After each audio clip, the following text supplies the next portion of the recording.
মেমু আরাইম জাহান্নাম। ওরা শব্দটা তো সামনের দিকে পিছন দিকে দুটাই বোঝায়। তাদের পিছনে সামনে রয়েছে জাহান্নাম। ওলা ইউগনি আনুম মাকানু মা কাসাবু শায়া, এবং তারা যে অর্জন করেছে এই অর্জনে তাদের কোনো উপকার হবে না। ওয়ালা মাত্তাখযু মিন দুনিল আউলিয়া, এবং আল্লাহকে ছাড়া যাদেরকে তারা বন্ধু নির্বাচন করেছে তারাও তাদের কোনো উপকারে আসবে না। অর্থাৎ দুনিয়াতে যে ধন সম্পদ সে কামাই করছে এটাও তার কোনো উপকারে আসবে না। আল্লাহ ছাড়া যাদেরকে বন্ধু নির্বাচন করেছে, যে বন্ধুদের মাধ্যমেই তারা পৃথিবীতে সমস্ত কাজ করেছে, এই বন্ধুরা সেদিন তার কোনো উপকার করবে না। ওয়ালাহুম আযাবুন আযীম, তাদের জন্য রয়েছে বড় শাস্তি। যারা বন্ধু নির্বাচন করেছে এবং যারা বন্ধু, সবার জন্যই বড় শাস্তি রয়েছে। হাজা হুদান, আল্লাহ বলেন এই যে কথাগুলি বলা হলো এটা হলো হুদান, মানে পথ নির্দেশ, এটা রাস্তার কথা, পথ, এটা হুদান, এটা পথ নির্দেশ। হাজা হুদান, এটা হচ্ছে পথ নির্দেশ, এই পথেই চলতে হবে। আল্লাযিনা কাফারু বিআয়াতি রাব্বিহিম, এবং যারা তাদের রবের আয়াতগুলিকে অস্বীকার করে, লাহুম আযাবুম মির রিজসিন আলীম, তাদের জন্য রয়েছে শাস্তি, মানে অত্যন্ত বেদনাদায়ক শাস্তি, অপমানজনক এবং বেদনাদায়ক শাস্তি তাদের জন্য রয়েছে। আল্লাহুল্লাযী সাক্কারা লাকুমুল বাহরা, আল্লাহ সেই আল্লাহ যিনি তোমাদের জন্য সমুদ্রকে অনুগত করে দিয়েছেন। সমুদ্র তোমাদের কথা শোনে, অর্থাৎ সমুদ্র তোমাদেরকে ডুবাইয়া মারে না, তোমাদেরকে হামলা আক্রমণ করে না, তোমরা সমুদ্রকে তোমাদের ইচ্ছা মতো ব্যবহার করছো। তিনি সমুদ্রকে তোমাদের অনুগত করে দিয়েছেন কেন? লিতাজিয়াল ফুলকু ফিহে, যাতে বোঝাই নৌকাগুলি সমুদ্রের মধ্যে চলতে পারে, বে আমরিহি, আল্লাহর হুকুমে। ওয়ালা তাবতাগু মিন ফাদলি, এবং এর মাধ্যমে তোমরা আল্লাহর অনুগ্রহ অনুসন্ধান করতে পারো, এর মাধ্যমে তোমরা ব্যবসা বাণিজ্য করতে পারো। এখনও আন্তঃমহাদেশীয় বাণিজ্য এগুলো কিন্তু বড় বড় জাহাজের মাধ্যমেই হয়। এই টুকটাক লেনদেন এটা ট্রাকে গাড়িতে এটা সেটা হয়, কিন্তু আসলে আন্তঃমহাদেশীয় যে ব্যবসা এগুলো কিন্তু বড় বড় সামুদ্রিক জাহাজের মাধ্যমে হয়। এগুলো বিশাল বিশাল আমদানি, মনে করেন কেউ গম আমদানি করবে, অন্যান্য, এগুলো কিন্তু ওই গাড়ি আর উপরে গাড়ি আর রেল দ্বারা এগুলো হয় না, এগুলোর জন্য বিশাল সামুদ্রিক জাহাজ, এর মাধ্যমেই কিন্তু আন্তঃমহাদেশীয় ব্যবসাটা পরিচালিত হয়ে থাকে। এই জন্য আল্লাহ বলেন লিতাবতাগু মিন ফাদলিহি, যে তোমরা আল্লাহর অনুগ্রহ অনুসন্ধান করবে, ওয়ালাআল্লাকুম তাশকুরুন, এবং তোমরা আল্লাহর কৃতজ্ঞতা জ্ঞাপন করবে যে আল্লাহ তাআলা তোমাদের জন্য এই সুযোগ সুবিধা করে দিয়েছেন। ওয়া সাক্কারা লাকুম মা ফিস সামাওয়াতি ওয়া মা ফিল আরদ, এবং তোমাদের অনুগত করে দিয়েছেন সব কিছু যা আছে আকাশের মধ্যে এবং যা কিছু আছে পৃথিবীর মধ্যে, জামিয়াম মিনহু, সব কিছুই আল্লাহর পক্ষ থেকে। আকাশকে আমাদের বাধ্য করা হয়েছে, বাধ্য করে রাখা হয়েছে, আকাশে আমাদের বিমানগুলি নিয়মিতভাবে উঠছে, আকাশ সেখানে বাধা দিচ্ছে না। তারপরে পৃথিবীকে আমরা যেমন ইচ্ছে তেমন ব্যবহার করছি, পৃথিবী কখনো আমাদেরকে বাধা দেয় না। আমরা যখন ইচ্ছা করি তখন পৃথিবীকে কাটি, যখন ইচ্ছা করি তখন আমরা তাকে পোড়াই, আবার যখন ইচ্ছা করি তাকে শুষ্ক করি। আমরা যা ইচ্ছা তাই পৃথিবীর সাথে আচরণ করছি আমাদের প্রয়োজনে। এই জন্য আল্লাহ বলেন আকাশ পৃথিবীর সমুদয় বিষয় তোমাদের অনুগত করা দেওয়া হয়েছে, তারা কেউ তোমাদের বিরোধিতা করে না, এবং এইগুলি সব কিছু আল্লাহর পক্ষ থেকেই এটা করা হয়েছে। ইন্না ফি যালিকা লাআয়াতিন লিকাওমিন ইয়াতাফাক্কারুন, নিশ্চয়ের মধ্যে রয়েছে নিদর্শন জাতির জন্য যারা চিন্তা ভাবনা করে। তাহলে দেখেন এই আমলের সাথে কিন্তু ঈমানের উপরেই কথাগুলো বেশি বলা হচ্ছে, যে তাতে তোমরা ঈমান আনো, তোমাদের ঈমানটা, বিশ্বাসটা অন্তরে সৃষ্টি হয়। এজন্যই কিন্তু বেশি বেশি কথা সারা কোরআনে বলা হয়েছে, যাতে মানুষের ঈমান আসে। কুল লিল্লাযিনা আমানু ইয়াগফিরু লিল্লাযিনা লা ইয়ারজুনা আইয়ামাল্লাহ, খুব বড় একটা কথা। কুল, হে রাসূল আপনি বলেন, লিল্লাযিনা আমানু, মুমিনদেরকে আপনি জানিয়ে দেন, কি জানা দেবেন?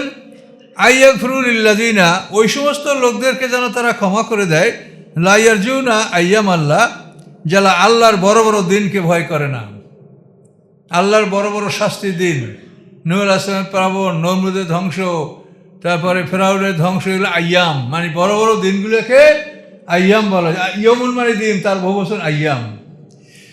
তো আল্লাহ বলেন হে রাসূল আপনি মুমিনদেরকে বলে দেন এই আল্লাহর মহাশাস্তির দিনগুলিকে যারা ভয় করে না তাদেরকে যেন মোমেনরা ক্ষমা করে দেয়। দেখেন কত বড় কথা। তাহলে এটা আপনাদের আমাদের সবার জন্য, যে যারা এই মহাদিবসগুলিকে ভয় করে না, আল্লাহ তাদেরকে ক্ষমা করে দাও, তাদেরকে সময় দাও, সময় মতো আমি বিচার করব। তোমরা না পারো, আর তোমরা ওটা ক্ষমা করে দেওয়াই ভালো, তোমরা পারবে না, কাজে আমি এটা করব। এটা আল্লাহ বলছেন। কুল, আপনি বলে দেন মোমেনদেরকে যে যারা আল্লাহর এই বড় বড় দিনগুলিকে ভয় করে না, আল্লাহর এই মহাদিবসগুলিকে ভয় করে না, আল্লাহর মহাশাস্তিকে ভয় করে না, তাদেরকে যেন মোমেনরা ক্ষমা করে দেয়। তোরা যা করছো কর। লিয়াজিয়া কম বিমা কানু ইয়াকসিবুন, ক্ষমা করে দেবে এই জন্য যে আল্লাহ তাআলা যাতে ওই জাতিদেরকে পুরস্কার দিতে পারেন, বিনিময় দিতে পারেন যা তার উপার্জন করেছে। তাদের উপার্জনের বিনিময়টা পুরোপুরি আল্লাহ দিবেন, কাজেই তোমরা তাদেরকে ক্ষমা করো। ওরা অত্যাচার করে যাক, কিছু বলেও না। মা নামেল্লা সালেহান ফালে নাফসি, যে বা যারা ভালো কাজ করে সে তার নিজের জন্য করে। ভালো কাজ করলে যে আল্লাহর কোনো উপকার হয় তা না, এটা তোমার নিজের জন্য। যে ভালো কাজ করে সে তার নিজের জন্য করে। অমান আশা, এবং যে খারাপ কাজকে ফালাইয়া, এটা তার উপরই আসবে। খারাপ কাজের পরিণাম তাকেই ভোগ করতে হবে। সুম্মেল রাব্বিকুম তুরজাউন, এরপরে তোমরা সবাই রবের কাছে প্রত্যাবর্তিত হবে। তোমাদের সবাইকে আল্লাহর কাছে উপস্থিত করা হবে এবং সেখানে তোমাদের থেকে সম্পূর্ণ হিসাব নেওয়া হবে। এবং হিসাবের সবচেয়ে বড় পয়েন্ট হলো জুলুম। জুলুম কে করেছে এইটার হবে প্রকৃত বিচার। ইবাদত বন্দেগী কম করলে আল্লাহ ক্ষমা করতে পারেন, কিন্তু তাই বলে আল্লাহ ক্ষমার আশে আবার আপনারা ইবাদত ছেড়ে দিবেন না। এটা কিন্তু আল্লাহ বলছেন, অলায়া গুরুনান্নাকুম বিল্লাল গারুর, আল্লাহর ব্যাপারে তোমরা ধোকায় পড়ো না যে আল্লাহর রহমতের মালিক আমাকে এমনিই ক্ষমা করবে। আল্লাহ যেমন রহমতের মালিক তেমন তিনি ন্যায় বিচারকও। কাজে তিনি যদি অপরাধের বিচার না করেন তাহলে তো তিনি ন্যায় বিচারক হবেন না। এই জন্য বলছে যে আল্লাহর ব্যাপারে তোমরা ধোকা খাইও না পারে। শয়তান বলে আল্লাহর রহমতের মালিক, আমিও মাপ পাবো, এটা শয়তানও বলে। আর মানুষকে তো বলে অপরাধ করে আল্লাহ মাফ করে দিবে। এভাবে শয়তান অনেক মোমেন্টে যারা অপরাধ করায়। আল্লাহ বলেন কল্যাণকর কাজ করলে তার নিজের উপকারে আসবে, আর খারাপ কাজ করলে সেটা তার নিজের ক্ষতি হবে। তারপর তোমরা সবাই রবের কাছেই প্রত্যাবর্তিত হবে, সেখানেই তোমাদের সবাইকে উপস্থিত করা হবে। ওয়ালাকাদ আতাইনা বনি ইসরাঈল কিতাবা, নিশ্চয়ই আমি বনি ইসরাঈলদেরকে কিতাব দান করেছিলাম। এই বনি ইসরাঈল হলো ইয়াকুব আলাইহিস সালামের সন্তানরা। ইয়াকুব আলাইহিস সালামের পিতার নাম হলো ইসহাক আলাইহিস সালাম, ইসহাক আলাইহিস পিতার নাম হলো ইব্রাহিম আলাইহিস সালাম। ইসহাক আলাইহিস সালাম ইব্রাহিম আলাইহিস সালামের দ্বিতীয় পুত্র, আর ইসমাঈল আলাইহিস সালাম হলো প্রথম পুত্র। ইসমাঈল আলাইহিস সালামের মা হলো বিবি হাজেরা, ইসহাক আলাইহিস সালামের মা হলো বিবি সারা। তো এই ইব্রাহিম আলাইহিস সালাম থেকে যে শাখাটা আসছে শুনে তা আল্লাহ বলেন বনি ইসরাঈলকে আমি কিতাব দান করেছি, অল হুকমা, এবং তাদেরকে আমি জ্ঞান বিজ্ঞান দান করেছি, অল নবুয়ত, আর নবুয়ত দান করেছি। কেতাবের আমল, হিকমত, মহাজ্ঞান এবং নবুয়ত, আল্লাহ বলেন এগুলি আমি সব বনি ইসরাঈলকে দান করেছি। এবং বনি ইসরাঈলদের রাজত্ব ছিল পৃথিবীতে আমাদের রাসূল মুহাম্মদ সাল্লাল্লাহু আলাইহি ওয়াসাল্লাম আগমনের পূর্বক্ষণ পর্যন্ত। বিশাল একটা সময় এটা বনি ইসরাঈলদের রাজত্ব সারা পৃথিবীতে ছিল। ওয়ারাযাকনাহুম মিনাত তাইয়্যিবাত, এবং তাদেরকে আমি পবিত্র বস্তু হতে রিজিক দান করেছি। মানুষেরা কোনো অপবিত্র জিনিস খায় না, সব পবিত্র জিনিস খায়, কিন্তু যারা নেশা করে তারা অপবিত্র জিনিস খায়। কোনো জিনিস মানে পচানো ছাড়া মদ তৈরি হয় না, যেটাই যত দামিও মদ পচাইতেই হবে। এবং আপনারা আশ্চর্য হবেন, যারা মদ খায় তারা যে সমস্ত হোটেলে বোর্ডিংয়ে ওঠে সেখানে আপনারা থাকতে পারবেন না, ভাড়া এক নাইটে 10,000, 20,000 বা 1 লক্ষ, কিন্তু আপনাদের টিকতে হবে, আপনাদের বর্মি আসবে।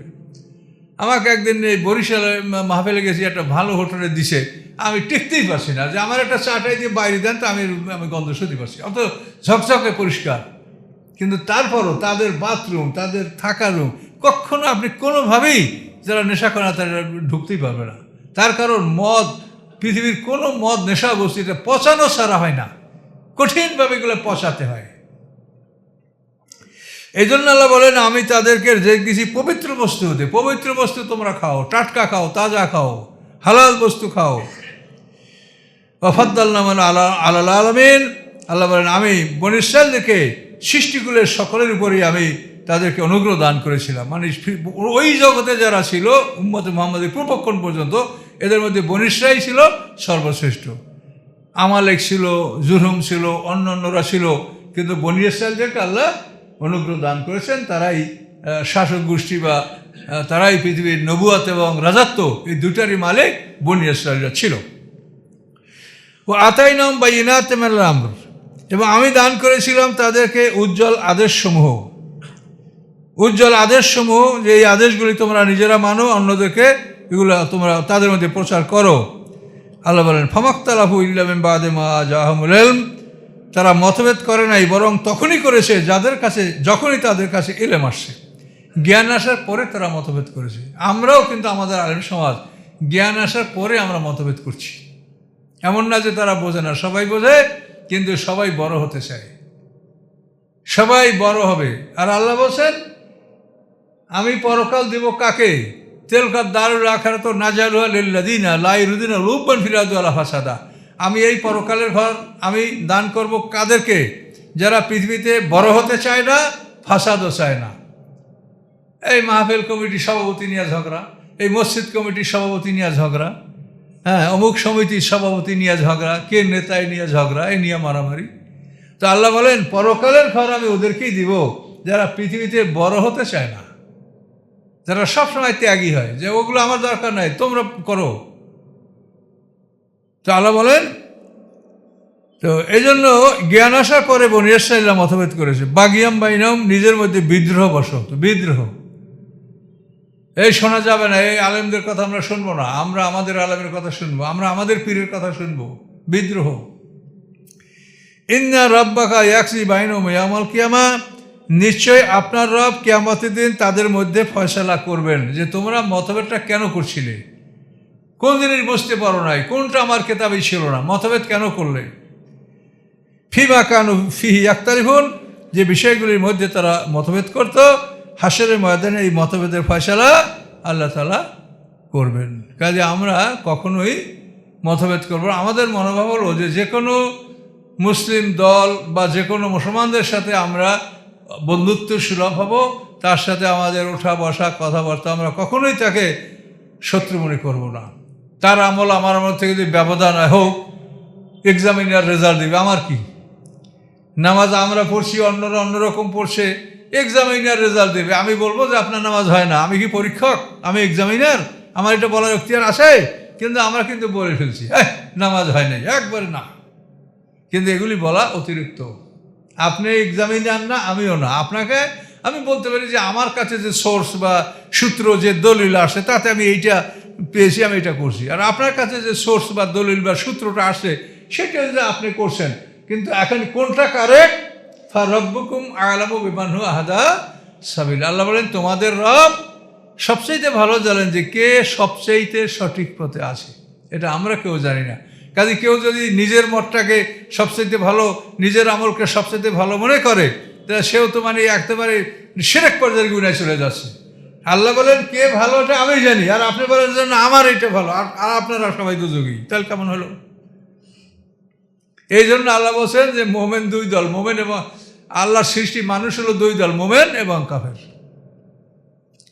যত মানুষ লা ইলাহা ইল্লাল্লাহ বলে তারা সবাই মোমেন, আর এই লা ইলাহা ইল্লাল্লাহ যারা বলে না তারা কাফের। এখন লা ইলাহা ইল্লাল্লাহ তো বলা খুবই সোজা, আপনি বলতেই পারেন বা যে কোনো বলতেই পারেন, কিন্তু তা না। লা ইলাহা ইল্লাল্লাহর অর্থ হলো আপনার একটা ঘোষণা। কি ঘোষণা? যে আমি আমার জীবন সম্পত্তি আল্লাহর কাছে বিক্রি করে আমি তার গোলাম হয়ে গেছি। এই ঘোষণা বাণী হলো লা ইলাহা ইল্লাল্লাহ। এর অর্থ যদি করেন আল্লাহ ছাড়া মাবুদ নাই, তো হয়েই গেল, আপনি বড় মুফাসসির হয়ে গেলেন, তা না। লা ইলাহা ইল্লাল্লাহ অর্থ হলো একটা ঘোষণা। কি ঘোষণা? যে আমি আমার জীবন সম্পত্তি আল্লাহর কাছে বিক্রি করে আমি তার গোলাম হয়েছি, আমি তার গোলামি মেনে নিয়েছি, এবং সার্ভিস রুল হিসেবে আল্লাহ যে আমাদেরকে সার্ভিস রুল পাঠাইতেছেন, এই সার্ভিস রুল যে আমরা তার চাকরি করব। চাকর মানে কি? চাকরের আরবি কি? গোলাম। বলেন চাকর, এই যে চাকুরি করে, চাকুরি কি? চাকরি অর্থ গোলামি। কিন্তু এটাকে তো আমরা মহা সোনার হরিণ মনে করি, কিন্তু অর্থটা ভেবে দেখছেন? চাকুরি শব্দের অর্থ হলো গোলামি। এটা গোলামি করছি আমরা, সমাজের সেবামূলক কাজ, আমরা মানুষের সেবা করব, আমরা গোলাম সমাজের, এর নাম হলো চাকুরি। কিন্তু আজকাল যারা চাকুরি, তারা মহারাজা, যেহেতু তারা সেবা করে না, সেবা করার প্রয়োজন অনুভব করে না, মনে করে এখন আমরাই সব ক্ষমতার, মানে যাই সে তাই করি। করেন, সময় ফুরিয়ে গেলে যাবেন জায়গা মতো, তখন বুঝতে পারবেন যে আপনি কতখানি দায়িত্ব পালন করছেন। আপনার সুযোগ সুবিধার জন্য আপনাকে গাড়ি দেওয়া হয়েছে, বাড়ি দেওয়া হয়েছে, চাকর দেওয়া হয়েছে, সব কিছু দেওয়া হয়েছে, তারপরও আপনার অফিসের ফাইল নড়ে না টাকা ছাড়া। তাহলে আপনি আসেন জায়গা মতো, তখন দেখা যাবে যে আপনি এই যে গোলামি বা চাকুরি, এটা নিয়ে আপনি কি সেবা করেছেন, এটা সেই দিন হিসাব আল্লাহর কাছে দিতে হবে। কাজে মনে করেন না যে আপনি চিরদিনই এই মহাসিংহাসনে বসা থাকবেন। হ্যাঁ, আপনাকে একদিন আসামির কাঠগড়ায় দাঁড়াই থাকতে হবে, একটুকু বসতে পারবেন না। এগুলো মনে করতে হবে, এগুলো সত্য, কোনো সন্দেহ নাই। আপনি বিচারক, একদিন আসামির কাঠগড়ায় আপনি দাঁড়াবেন।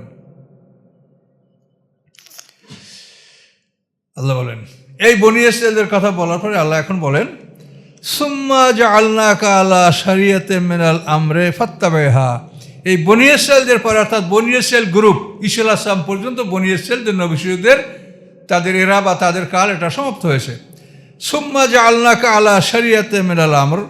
তা এরপরে আল্লাহ বলেন, এরপরে আপনাকে আমি একটা রাজপথ, একটা বিধান, আদেশের একটা বিধান, এটা আমি আপনাকে দান করছি।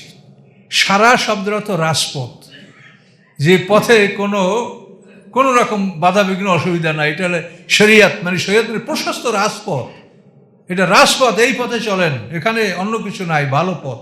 তো আল্লাহ বলেন, অতঃপর আমি আপনাকে শরিয়াত দান করেছি এবং আমার আদেশ সহকারে এই শরিয়াত দান করি। ফাত্তাবিহা, আপনি এই শরিয়াতের অনুকরণ করবেন।